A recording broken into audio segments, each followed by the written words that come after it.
you're watching Your Little China Girl channel on YouTube. I was given a request to make a demonstration video for at least two kinds of shimmies that you can either take out on the dance floor of a nightclub, or if you're a belly dancer, you're just getting started, you want to perfect that shimmy that we all want and love. I'm just going to show you two different kinds and give you a couple of different tips that'll make it easier for you.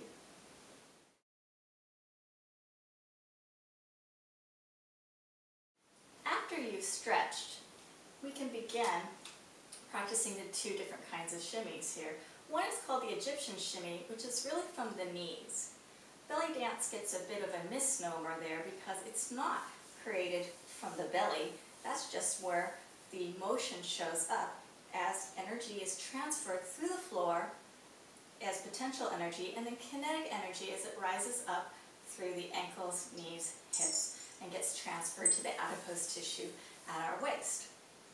So, standing up nice and straight, if you were to bend one knee at a time, is the beginning of the Egyptian shimmy. Notice as I bend one knee, the hip goes down. As I bend the other knee, the hip goes down. I'm popping the other hip up. And like a piston,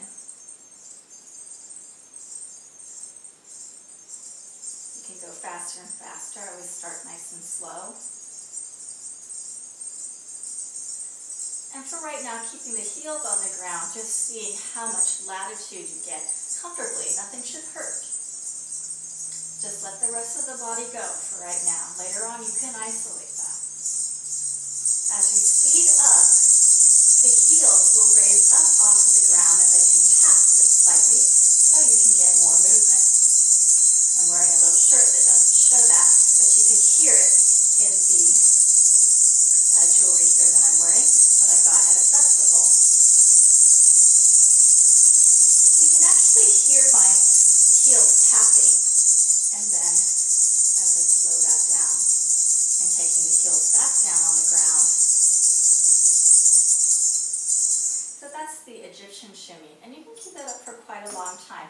It should not hurt, and it's really about how much extension you can get forward and back.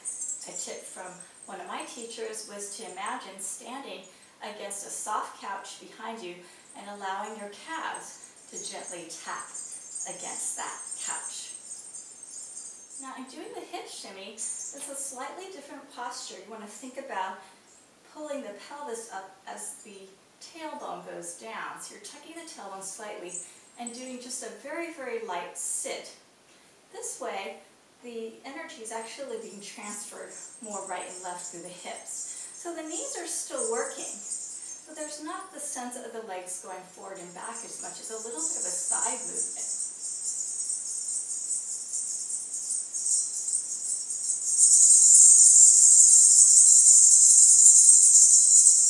Now the best way to get used to both of them is actually to do them in tandem. And that's why I have my keyboard here. I'm going to create a little mix for you. A little ballady here. People's music. Give you a little introduction.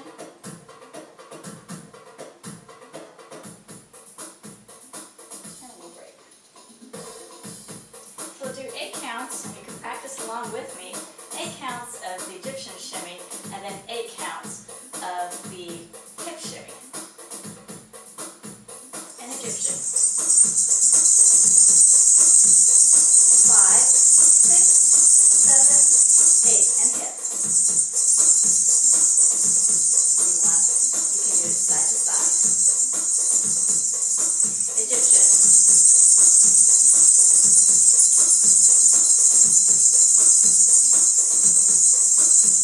And hip.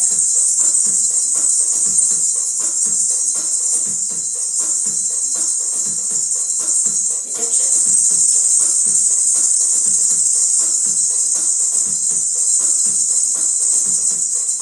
And hip.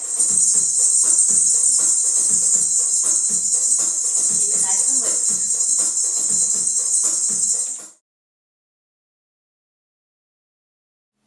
What you'll want to do is learn how to play the zills from the get-go. If you do that, you get that into your body right from the start. And you will feel that you're a little bit behind other students who seem to be going on just fine and faster than you because you're taking time to learn how to play the zills from the get-go. But later on, you will have the advantage. As I've learned, you don't have to step backwards anymore. It's all forward from here. Try a triplet and alternative zills. And then you're going to add all those things together.